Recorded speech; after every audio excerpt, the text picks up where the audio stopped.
All right. Well, I think we'll go ahead and get started.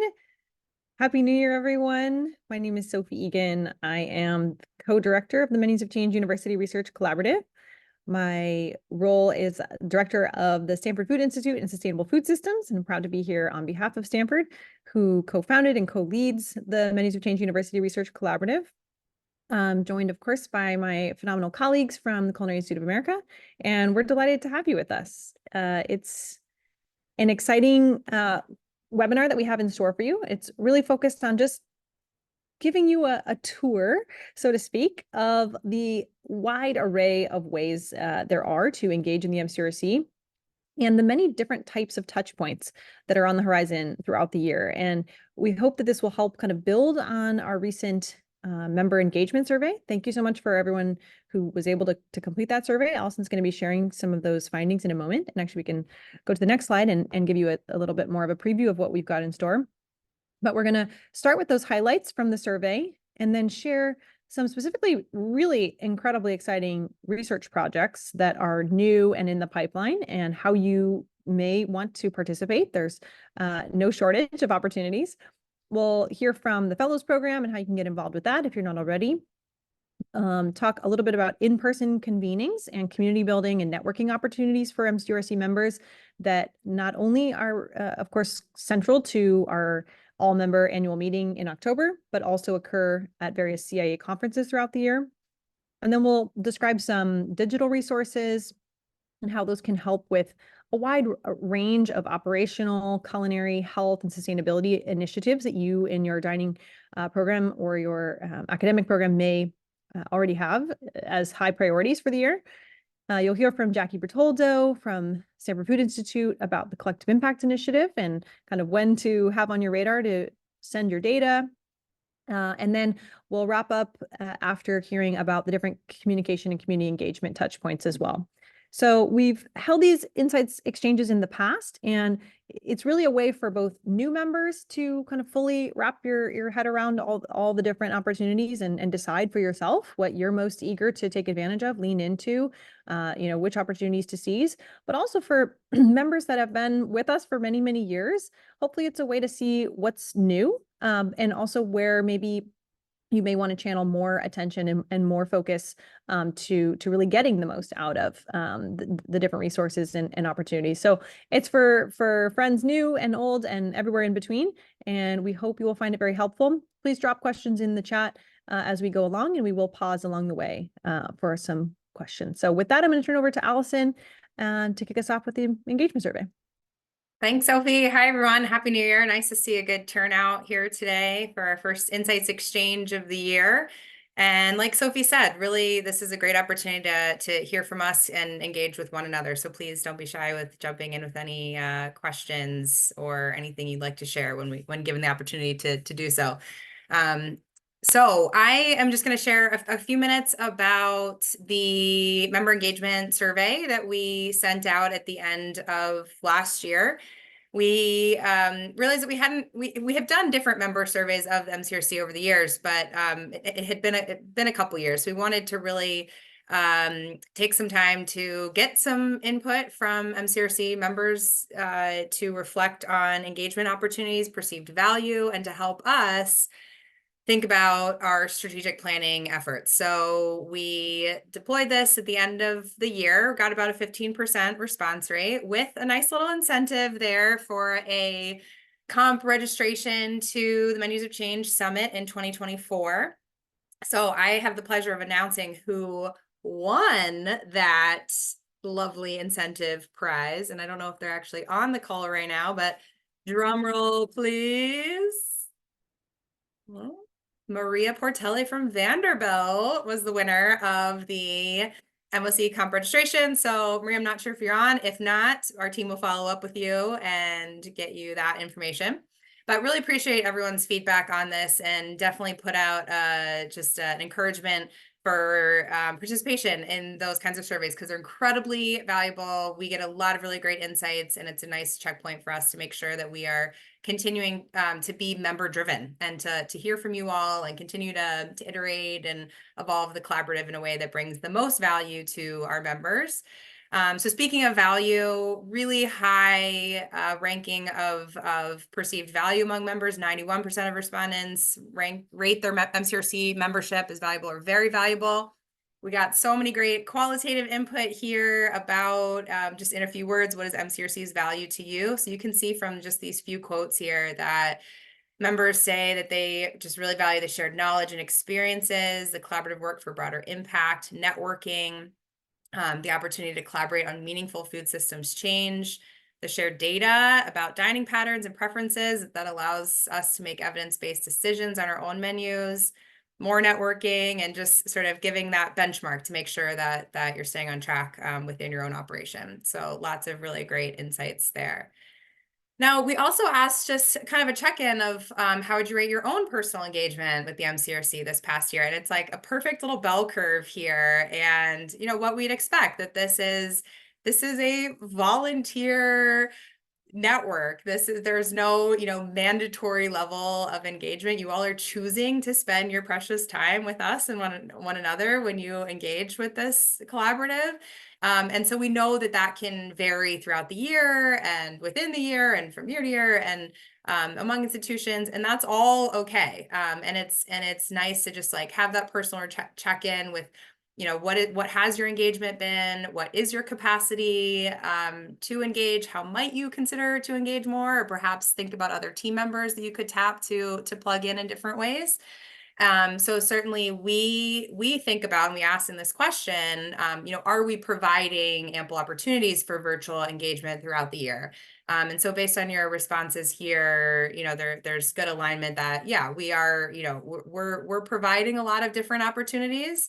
And hopefully, as you'll see today, that you can find something if you're not already doing it or want to sort of up your engagement, that will give you lots of ideas for how to do that.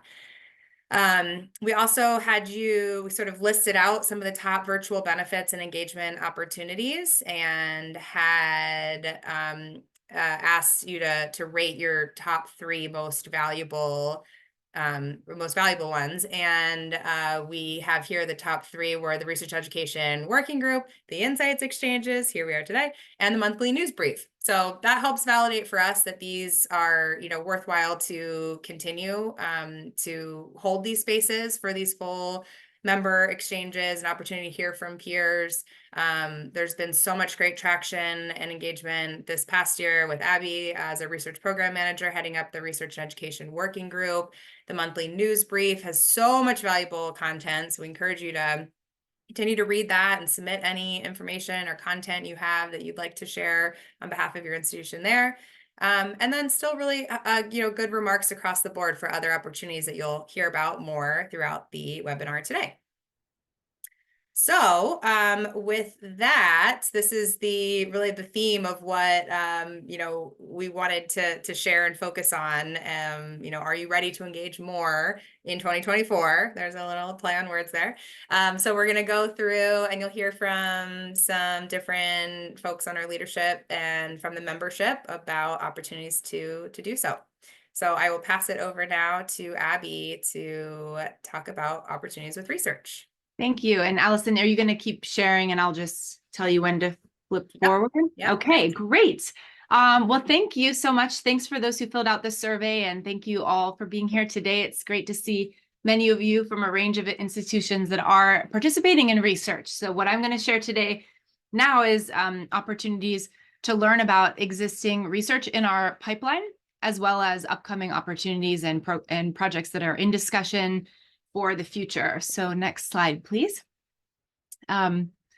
So a bit about the Research and Education Working Groups. As you can see, it's rated one of the top virtual benefits for those who do participate, which is really cool. So if you haven't been attending, you're always welcome to attend. These are monthly meetings that are open to operators, academics, chefs, sustainability nutrition managers, student fellows. Everybody is welcome here to attend from the on the like kind of operator academic member side.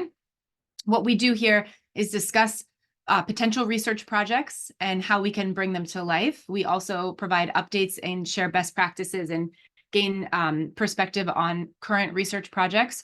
especially when they're running into roadblocks. And it's a great way to crowdsource ideas for research that you may want to conduct at your site too. So sometimes we start with one pilot project, and then that expands to a multi-site MCURC research project. And sometimes a multi-site research project may inspire you to take smaller bit of research into your institution. So this is just a bit about the group and how we accomplish the research. So next slide. So in the past few years, we've had 4 research priority areas. And last year, at the end of last year, we decided to consolidate to 3. So you can see by these arrows that what we're doing is taking reduced portion size and embedding that into plant-forward diet promotion, because we felt like a lot of our research in the pipeline that I'll share next really maps to plant-forward diets. And that any effort to reduce the portion size are items that are greenhouse gas emission intensive. And so in a way, maps better under plant-forward diet promotion. So these are our 3 research priority areas. By no means does that mean we wouldn't consider research that the members agree to pursue that are adjacent to these items, but these we feel like kind of cover the range of topics that we address with MCURC. The next slide. So this is a look at current research in our pipeline. And I may call on a few people because I can see, I got a chance to see everyone that was here in the chat. And so starting with the first project here that's in manuscript writing, Jackie, would you like to just give a quick summary of the University Procurement for Planetary Health project?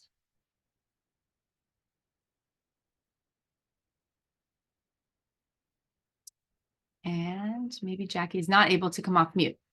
This is a project that is for Jackie Bertoldo's PhD and her dissertation, sorry. And so this is one where we're looking at procurement data from participating MCURC sites and asking some more kind of qualitative questions, but really looking at the quantitative data and how greenhouse gas intensive these purchases are, as well as looking at mapping procurement data over the planetary health plate, which if those of you who are familiar with that, we're going to get a better sense of some of the outcomes as Jackie shares more research about this project. So there'll be more to come on this project in 2024. And I think, again, I know Jackie was on this call. Jackie was intending to share in a research and education working group call this spring. So hopefully in March would be a great time to join in if you want to learn more about the results from this project. And we will share an executive summary when that's complete. So moving on, the Swap Meet Athlete Study. Just maybe, is anyone familiar with the Netflix series that's on right now? This is like related to this study. It's called You Are What You Eat. It's a 4-episode docu-series featuring Stanford research. So Dr. Gardner's research where you're comparing the impact of an omnivore versus a plant-based diet on a range of measures. On the show, they're looking at different health markers. In this Swap Meet Athletes study, we're looking at college recreational athletes, so runners and weightlifters, and the impact of a plant-based diet versus omnivore diet on their athletic performance. This study is happening right now at Stanford, University of Reading, Vanderbilt, Rutgers, UCLA has a pending IRB. So more on this. This is a student fellow-led project with support from academic advisors in collaboration with the dining halls operators as well. So very fun project. We'll share more updates on that. The Farmhouse Fume Update project is also student fellow-led. So this is a pilot project that happened at Rutgers. This is a great example of what we call a plug-and-play research study. So this was conducted at Rutgers. Jessica Van Wee on this call was one of the student researchers. And we created shareable resources to say that any institution, any student could conduct this research. And then the goal is for us to aggregate that data at the end of more site completions. So University of North Texas completed this study at the end of October with 2 student fellows capturing information about, this study is about gauging students' literacy of proteins and their greenhouse gas emissions, how intensive they are. So they get to direct on a little thermometer how intensive things are. They're guessing beef, fish, legumes, chicken, etc. So it's a food literacy building project that can be conducted at tables in a dining hall. There are some members I saw here from Central Washington University that are on the call, and they are conducting the study. Alyssa McCauley, a student fellow, is conducting the study this quarter with some additional input questions around demographics and understandings of different diets and nutrition. So I'm excited to learn more as we capture information from that study at Central Washington. Repurpose with a Purpose.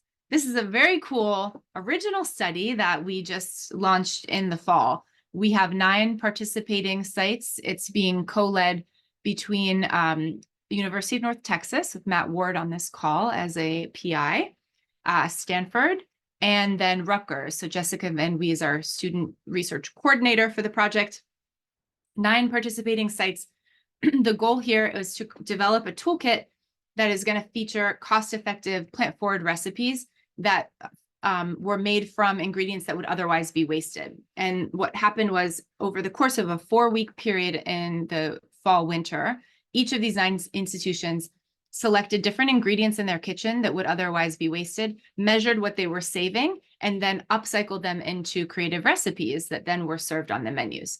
We also conducted interviews with them to capture cost and environmental impact information that will go into this. So really, this project is about featuring how the chefs can really be critical in achieving success from a triple bottom line perspective. So what's the impact on environmental as well as economic impact of creative utilization on the kitchen? Matt, do you want to have like a minute to share anything else about this study? Just a really great project I'm excited about.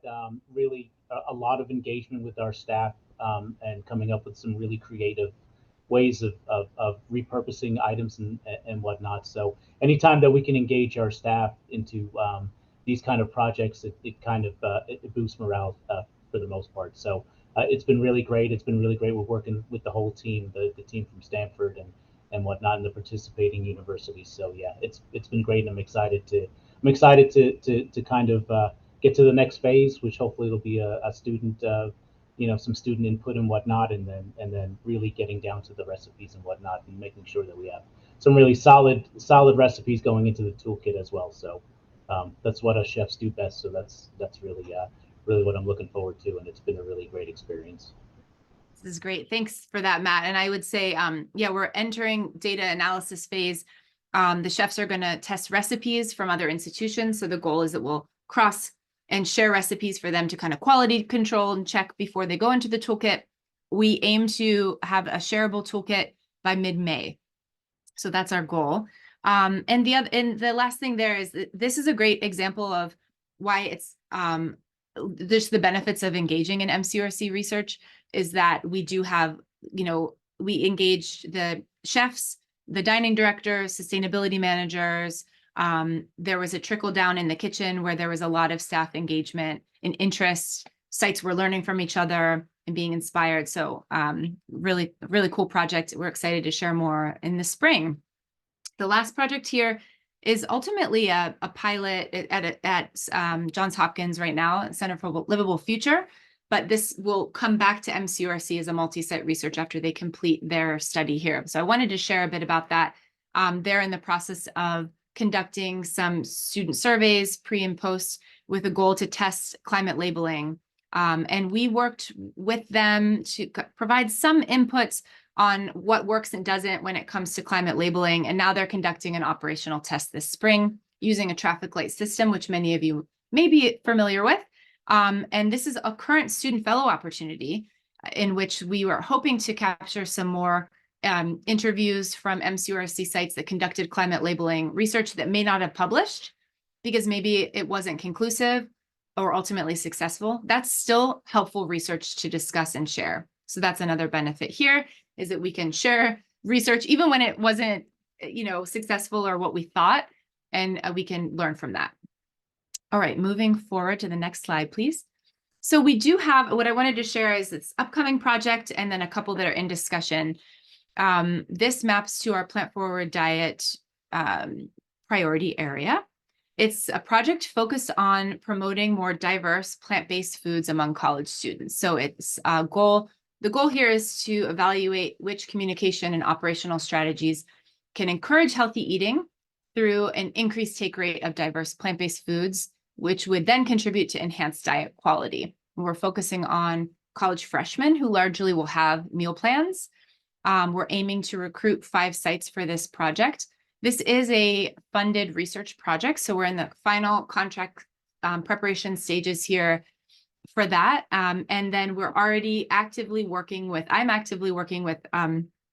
a PhD student fellow, Mira Kay, at University of Maryland, who's going to be supporting the project as a co-PI.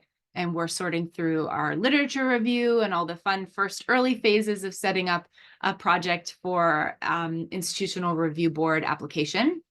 But if this is a project you're interested in, it will ultimately be an operational test in the kitchen, but it will include surveys and focus groups of students in the fall.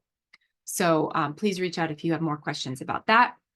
The other projects to know about that are in discussion that also map to plant-forward diets, building on the Stanford Scoop study, which was a pilot study where they ultimately reduced the size of the scoop at a burrito bar for the animal protein, engaged student satisfaction over that meal period, including dinner. So we're in discussions of refining and sort of building on that study for MCURC. And lastly, the default plant forward study, which is in collaboration with Food for Climate League and Greener by Default. And this would be developing a plug and play toolkit as well as a staff training module to successfully implement defaults across an all you care to eat dining environment. So this is in early funding conversations. This is just a snapshot of some single site pilots that are happening, that are MCURC members and that may come into the pipeline. And then if you go to the next slide, I will just share, oh, these are going to build. This is fun. This is dramatic.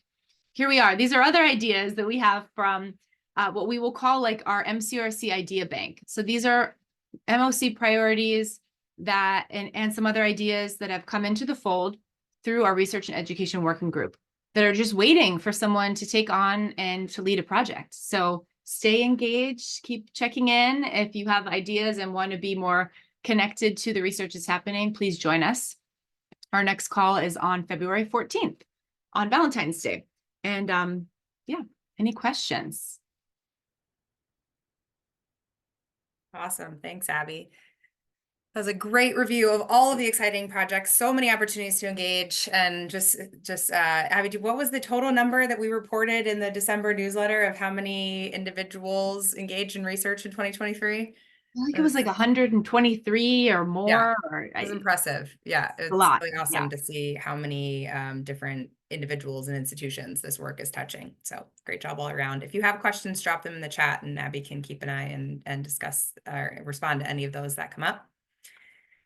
We will move along to the fellows program. So we will, in this section, I'm going to pass it over now to Jessica and Andrea, who are our incredibly talented and wonderful co-managers for our MCURC Student Fellows Program, who will just share a few minutes out about that opportunity and give a nice call for participation. If you don't already have a fellow, we'd love to still engage your students in our work as well. So Jessica, Andrea, over to you.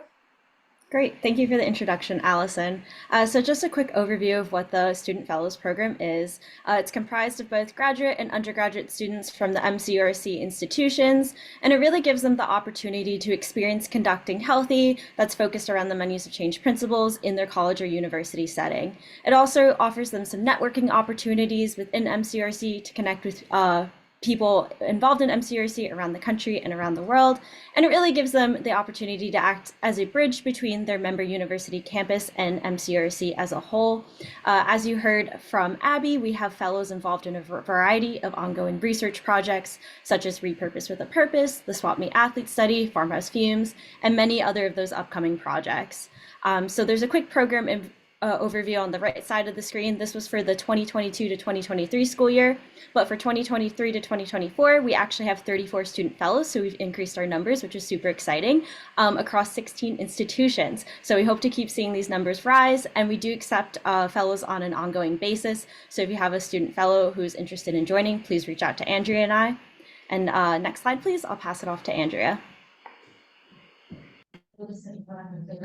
Thanks, Jess. So a few options for ways to start a fellows program if you don't already have a fellow. So the first one is through dining or sustainability internship. So you may have someone who's already working with you that you can fold in some of these fellows' responsibilities to their current work. This is a paid position, someone that you may already be paying, or if you were to add this position, that they would be paid. We can talk with you individually if you have interested folks who may want to be a fellow, but they want to know a little bit more about some of the responsibilities. I wouldn't say that it's a really huge lift, especially if they're already working with you in some kind of capacity, whether it's sustainability or dining. But we can talk through that a little bit more if you're looking to layer someone in.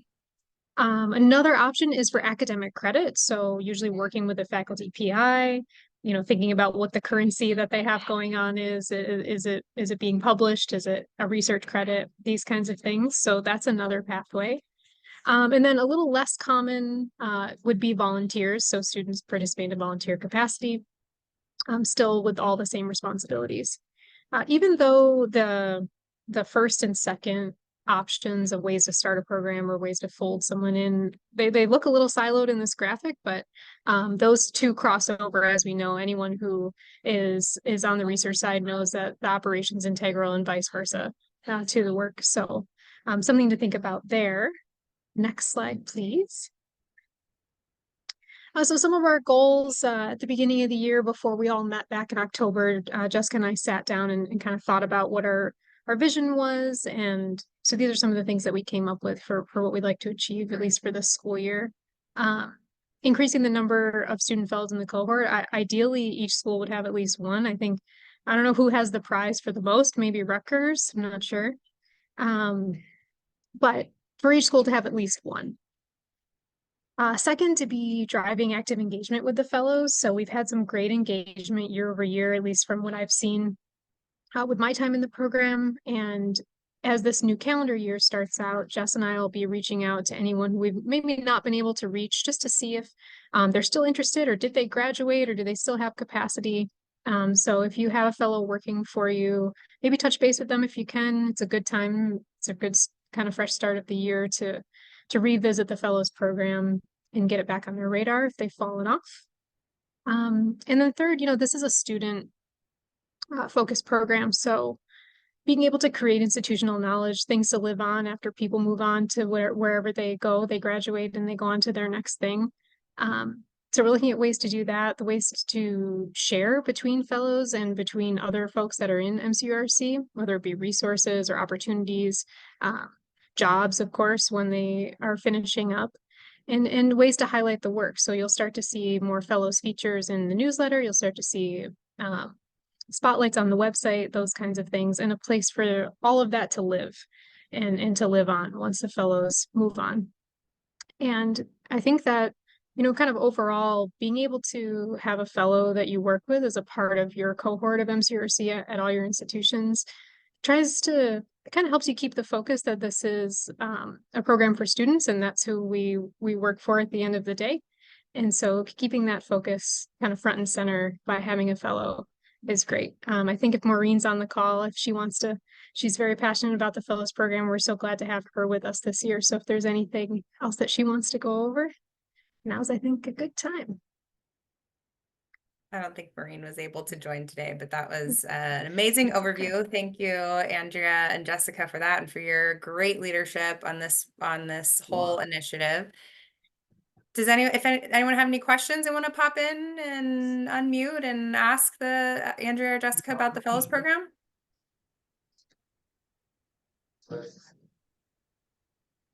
Please feel free to reach out. Great. Thanks. Thank you. Okay, so moving on to MCRC community building at CIA conferences. So just wanted to put a plug in here for additional CIA programs that happen throughout the year as in-person touch points for networking with peers and like-minded industry professionals. I wanted to invite Rupa Bhattacharya, who's the CIA's Executive Director of Strategic Initiatives and Industry Leadership, just to share a little bit about her vision for our programming and some of the upcoming highlights of the programs for these summits listed ahead. And note here that we have discount codes for MCRC members for registration. So we certainly encourage MCRC members to attend. We try to provide networking opportunities for MCRC members who are there in attendance. So want to put a plug for these, but Rupa, I'll invite you just to say a few words about what you're looking forward to for these programs in the year ahead. Sure, thank you, Allison. Hi everybody, and one quick apology. I have a brand new kitten here who does not understand computers or Zoom, so there's a chance that I might get interrupted. So if that happens, that's Ben Affleck the cat. Forgive me. So yeah, I just wanted to give you guys a little information about our upcoming conferences. We just actually are about to publish the schedule for Global Plant Forward Culinary Summit, which is we have, as you know, a lot of conferences that sort of explore the various ways of plant forward eating, healthy for the planet, healthy for people, etc. Global Plant Forward is sort of a mix between menus of change and worlds of flavor is a way to think about it. In some ways, it's basically the culture and the culinary side of putting plants on menus. How do you do that? How do you get people to like it? How do you sort of design uptake with a lot of culinary demos? We actually just signed on as of yesterday Chef Daniel from Stanford, who some of you may remember the phenomenal feast he and his team put together for us at the last MCURC. So I'm very excited to have him and his team presenting. And so that'll be the spring in Napa. Following that in June in Hyde Park, we'll have the Menus of Change National Leadership Summit, and that's going to be tends to focus a little bit more on the business side of healthy and sustainable menus. How do you get uptake? How do you the big focus this year will likely be a little like very heavily on procurement, because that feels like the missing piece, sort of the keystone to how do we build systems that work for both restaurants and communities. And then Worlds of Flavors, our huge annual festival many of you are familiar with. This year's theme is going to be at borders. So not just the borders of nations and how food changes between nations and migration, but also the borders of sort of the rules of recipes and how those are changing over time, and how many cultures are, or how in many ways our culture is shifting a little bit away from a prescribed, this is what the recipe looks like, tradition towards a more oral tradition recipe, and how that looks sort of at restaurants, and how that looks with new generations and what they want from what they want from restaurants. With all of these, we will have in-person networking and gathering opportunities for everyone from MCURC. So very excited to have all of you there. And if you have any questions, please feel free, or you know people who might be good to speak. Global Plant Forward is basically locked and loaded at this point, but the other two are still have spots open. So please just reach out, and we'd love to hear from you. Thanks, Allison. Thank you, everybody. Yeah, thanks, Rupa. And I'll just echo on the Menus of Change front that this is the foundational piece for the MCURC. So it's a great time to connect not only with your fellow MCURC members, but also with the industry across different sectors. And we are actively working on the program right now, and we'll have more to share on that in the coming weeks. Registration is open for that. We'd love to feature MCRC members in one way or another across the program. So definitely get in touch if you're interested in some sort of speaking role.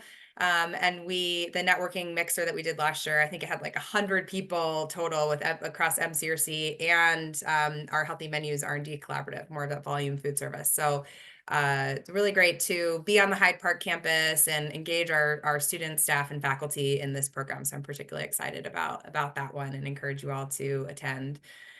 And then for the MCRC specifically, we host an all-member in-person meeting that rotates at a different member host institution every year. So we were at Stanford this past October, celebrating the 10th anniversary of this collaborative, and we are so excited to be in Boston at Boston University this coming October. So wanted to invite Lexi, who's on the call, just to say a word or two, put in a plug for what to expect in Boston in October.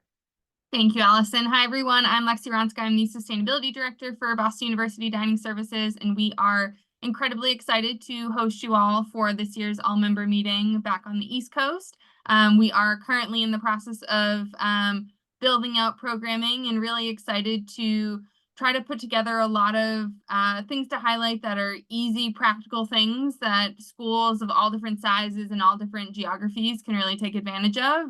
So really going back to the roots is what we're focusing on right now, and really excited to meet you all, if I haven't already, in the fall in beautiful New England. Amazing. Thanks so much, Lexi. It's been great working with your team so far, and we're plugging along with programming for that. And we'll be able to share more information later this spring about registration. So hopefully that just gives you a sense as you're mapping your year ahead and budgets ahead and thinking about which team members to plug in and send to which programs, that again, we provide a lot of opportunities. We realize that it's not feasible for everyone to attend every in-person opportunity, as awesome as it would be, but really encourage you to do your best to show up in person to something throughout the year. Definitely this MCURC all-member meeting is the most near and dear to this particular collaborative, but the other industry conferences will still be really great learning and networking opportunities. Okay, so we are moving on. Are there any questions? We'll just pause for a moment. If there's any questions on any of these educational programming, networking opportunities, feel free to take yourself off mute or drop your question in the chat.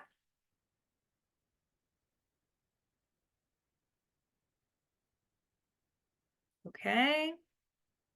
Going once, going twice.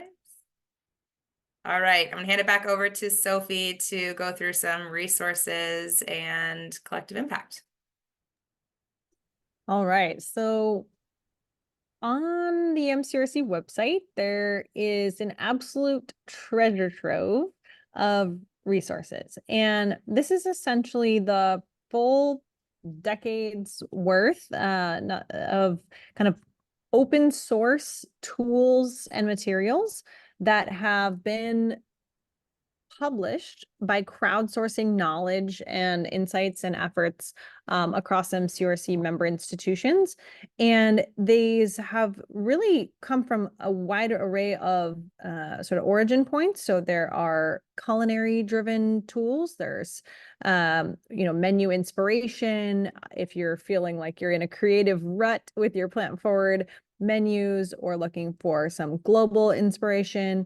Or what we often talk about, again, as Allison referenced, the menus of change principles really are the foundation of the collaborative, right? They're kind of a common language that this organization has at its core. And when we think about the 24 principles, there are a lot of them also. And so sometimes it can be helpful to go to one of the tools here that Allison was showing, which is kind of a gap analysis tool, and just check in with your organization because it's really interesting to see how these kind of different trends come and go.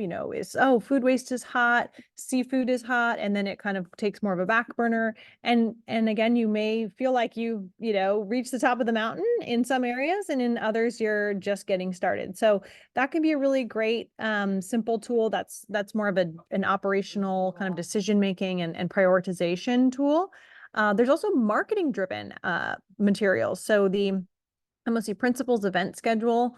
I don't know about all of you, but at Stanford, we're always, getting excited about the next themed event, special menus that we're putting together. And it's great to see ways where you can actually have kind of you can dovetail your efforts with these recurring, National Day of X, National Pie Day, Women's International Women's Day, and Lunar New Year, and all these different types of holidays or moments that come, and that other schools are in a similar position. So, point is, there's many different types of tools for all of your role types: nutrition, sustainability, culinary, dining, and research. And then kind of below that, as you see, is actually specifically research-based publications. And of course, keep in mind that a lot of these materials, so the Edgy Veggies Toolkit is a good example, the Faith and Fat Toolkit is a good example. Those are actually operational translations of peer-reviewed academic publications. So under research, you can find actually the peer-reviewed publication from that MCURC multi-site study, but then you can find the kind of so what for operators in the resources section. And that's really how we try to conduct, or really how we try to structure the outcomes and outputs of our research. And I just wanted to mention that that those again are for all of your different role types. So I think that's a good place to leave it on that particular topic. But new year, it's a good time to again kind of reacquaint yourself, think about priorities. And the other big point on just this innovation and reaching your own goals, thinking about what might be high priority for you is climate and scope 3 emissions. And so that's where it's a great segue to the Collective Impact Initiative. And I'll hand it over to Jackie Bertoldo. Thank you so much, Sophie. And I'm realizing I had a deck that is not in the updated slide formats, but I'm wondering if it might still be okay to share my screen. Sure. Yeah, we can do that. Okay. And I apologize for not having no worries. the beautiful slides that you have shared. Okay. All right. So, hi everyone. I'm Jackie Bertoldo. I see a lot of familiar faces on this call. Many of you who are well aware of the Collective Impact Initiative, but I see lots of new faces too. So I'm excited to share some opportunities to get involved and to participate in this really groundbreaking and very momentum-driven initiative where we're very focused on evaluating the climate, environmental, and health impacts of our food purchases collectively within the MCURC and our institutions. So just for a quick reference, the MCURC Collective Impact Initiative, the goals of this initiative are to, one, understand the scale of the health and environmental impact of our collective purchases.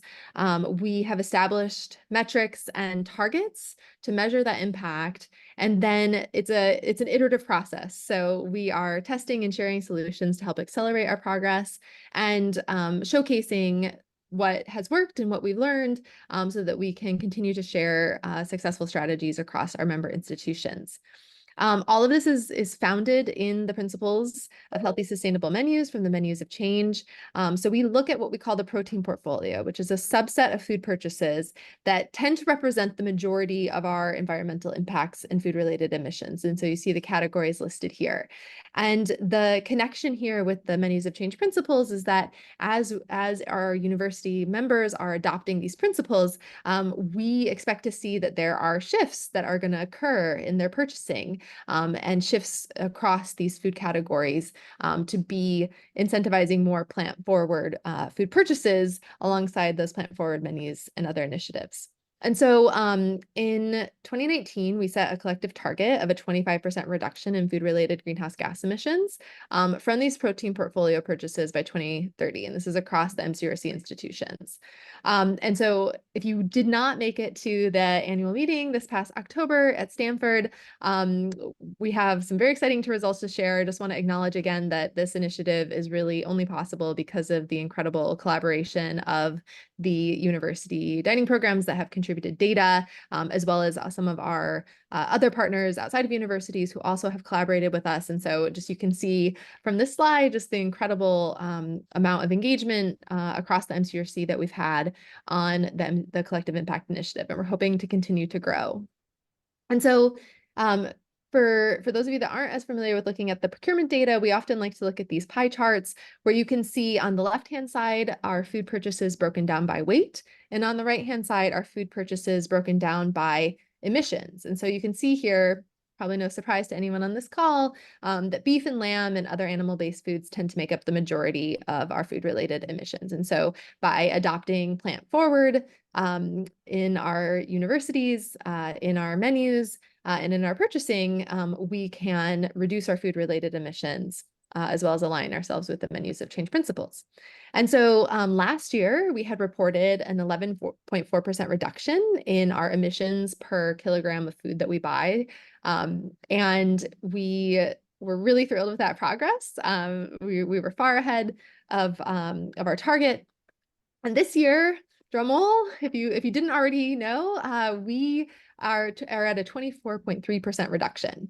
in emissions per kilogram of food. And so this is essentially at our target, which is 25% or just slightly below, well ahead of schedule. And so it's something that we were excited to celebrate in person at Stanford. And we, again, just want to express our gratitude to all of the universities and other institutions who contributed data and who have participated in this initiative, many of whom have been parts of this initiative for 4 and 5 years running. And so, yeah, we're 97% of the way to our 2030 targets. So very proud of that.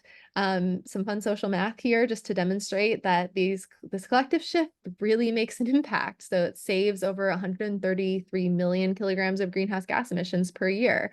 That's almost 100,000 round trip cross country flights, or almost 30,000 cars being taken off the road. So you can see here really the immense impact that our collective action has when you look at it across the entire MCURC. So this is very exciting for us. And what's even better is that we can look in the data to see where are these shifts coming from.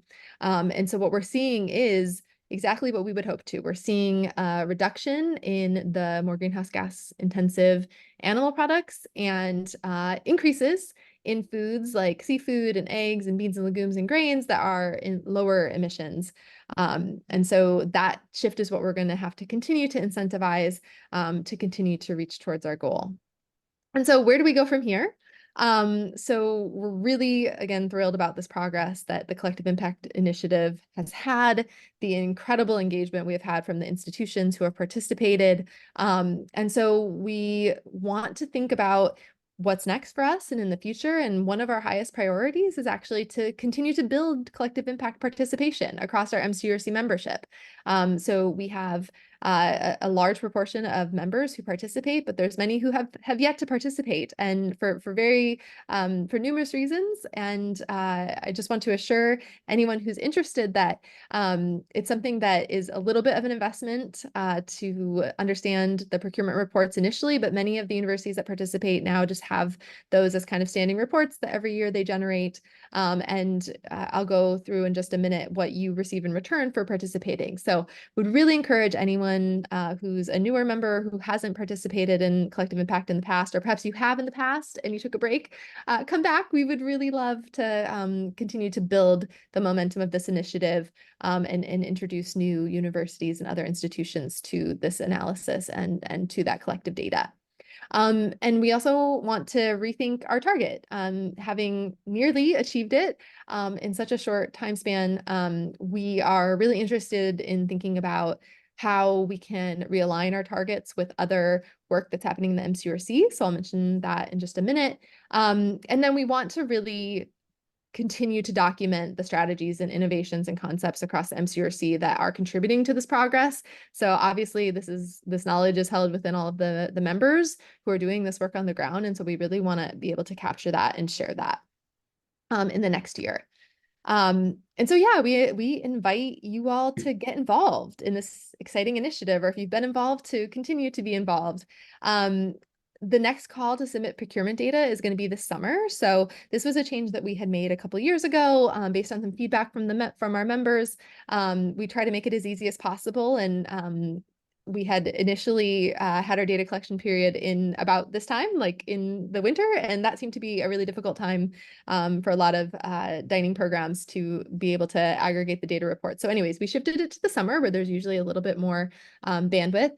And so the data will be, I'll send out an email in June requesting your procurement data. And you have the option of submitting either calendar year for 2023 or academic year 2023 to 2024. So that's really based on how you'd like to measure the data. And so we leave that up to you to decide. Then you receive a personalized report on your own data where we analyze your data for your institution. And you have the MCURC collective data as a benchmark. And then we announce our collective progress at the MCURC annual meeting in Boston this October. And so as a university or other institution, it's not just universities that participate, you receive a personalized report that gives you an overview of the collective impact initiative and the key metrics you measure, the MCURC collective data. This is usually a sneak preview of the data that we're going to be reporting in October. You get to see your own institution's protein portfolio analysis, including the total amount of greenhouse gas emissions represented by your portfolio and this intensity metric that we use that rates that over per the weight of the food that you procure. And then if you'd like, you can submit, in addition to the procurement portfolio, you can submit additional categories of food data, which is something that a lot of institutions have opted to do. So for instance, including like fruits and vegetables and other foods that aren't in the protein portfolio. So you can really get a full visual of what your dining program's greenhouse gas emissions are. And then we do a year-to-year trend analysis, so you can see your own progress charted against the collective progress of the MCURC. And so an exciting thing, I know it was mentioned earlier that I've been working on a project as part of my dissertation that really looks at procurement data and thinking about how can we align it with global guidance for both human and planetary health. So looking at not just emissions, but also how do we improve health metrics related to this data. And so we, through some of the insights from that study, have determined that alignment with these planetary health metrics would yield about a 40% reduction by 2030. And so that is the new target. And that is the goal of where we'd like to go from here, is to continue to see those shifts that we're already seeing to even a greater extent, to bring the procurement portfolio in alignment with this planetary health guidance that improves both the nutritional quality of the food that's procured, as well as the reducing greenhouse gas emissions. And then, as I mentioned, we want to collaborate with you all to learn what's working, what's not, really what's behind these shifts that are occurring at the collective level. Behind that is all of you in the work that you're doing at your institutions. And so we really want to learn more about the things that have been successful in changing procurement practices that relate to these plant forward shifts that we're interested in learning about. And then we want to be able to package that and share that with others so that we can continue to accelerate our progress. So with that, I will stop sharing. Amazing. And see if there are any Thanks questions. so much, Jackie. It looks like there are several really great questions in the chat. So if in the interest of time, perhaps you can address a few of those or reach out to those folks individually with responses to those questions. Really great information. Thanks so much for your leadership on that initiative, and just kudos to everyone for the incredible progress over the last several years on this. So awesome. Okay, so in the final few moments here, Shannon and I are just going to give a rundown of, hang on, let me see. We're going to give a rundown of some additional communication and community engagement tools and opportunities. I'll drop the link in the chat here for a calendar that we put out, and we adjusted a little bit this year to have it align with the school year mentality that we're all used to. So we planned out insights exchanges and professional affiliation group town hall calls, and sort of put the full map of all of these virtual engagement opportunities and the save the date for the October in-person meeting and all the CI conferences all in one place, in one document, so you can see how that aligns with your schedule and your availability and your team's availability to join throughout the year. So definitely use that as a go-to resource for anything around timing and engagement opportunities. We adjusted the timing of the insights exchanges to better accommodate for our UK colleagues and members. And we also added some pre-scheduled new member orientations that will be helpful for just anyone new or old, or somebody just who wants that refresher of similar to this, like how to engage, where to find resources, where to plug in. You can certainly reach out to Shannon if you want a customized orientation with your institution's team of MCURC reps, but we went ahead and just scheduled 2, and we'll direct you to those as a first stopping point. Okay, I'm gonna hand it over to Shannon for just to go through a couple of these slides about other ways to plug in and stay up to date with MCURC. Thanks, Allison. Hi, everyone. So another really great resource for you all is the MCRC News Brief. It comes out every month, about the middle of the month. You should all be receiving it already, but if for some reason you are not receiving it, send me an email and I will make sure and add you to the list. The newsletter is just packed full of a ton of information, news, resources, ways that you can get involved in research and other things happening in the collaborative. It's just a really great resource for all of our members. One of the things that we'd like to really share in the newsletter too is just all of the great work that you all are doing on your campuses. So if you have any stories to share, if you want to share something about a program or projects that you're doing that align with MOC principles, send the information my way. We're happy to always feature our different member institutions in the newsletter. Another fun thing that we always feature every month is a recipe from our different member institutions. These are really great and people have really loved having them and seeing them in the newsletter and remaking them. So definitely send me recipes and any other information that you want to share. We want to appreciate all the work that you're doing and make sure and share it far and wide. So definitely send me all that information. So another way that you can kind of stay engaged and connected is through our MCURC LinkedIn page. I will drop the link in here for you all to, if you're not already a member, it's a great way to stay connected to other MCRC members, share information. Some people use it to ask questions of other members or kind of gauge what other people are doing. So if you're not already on that LinkedIn page, definitely join and start engaging with your fellow members. So here's a link. You can click that and it'll take you to the LinkedIn page. And there's a button at the top to join that. So click that and start engaging there as well. And then next slide.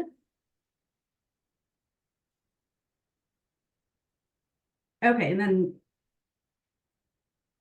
and so member portal. I think, did we skip? Oh, can we go back to the YouTube? YouTube, yeah. Sorry. Just have to quickly go through these. There we go.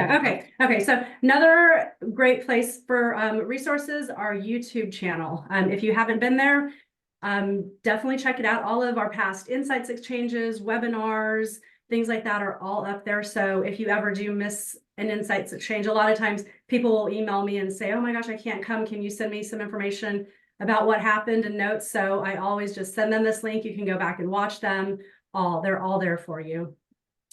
And another great place for resources, our member portal. This is on our website. Just click that member portal. There is a password. If you don't have it, send me an email and I will send it to you. But you can find all of our past newsletters there, past webinars. One of the great things on there is our communications toolkit. It has infographics that you can use. It has PowerPoint templates, all kinds of things that you can use to help share the message of MCRC on your campus. We have rosters, ways to connect with other members, research information, and the things that are happening there. There's also a sponsor portal for sponsors, also password protected. So send me an email, and if you don't have that, and you can find a lot of the same resources, but sponsor specific on there as well. Amazing. Thanks, Shannon, for that rapid fire overview there. And we're just a minute over time, and we'll wrap up just quickly and say thank you for sticking around and joining us for this Insights Exchange. We will be just putting out this call about our forthcoming ask that we will be sending out some email outreach next week to members just to get some roster updates, ask for updated total number of meals served so we can report our collective numbers as accurately as possible. So look out for that outreach. And then I'll pass it over to Sophie to close us up for today.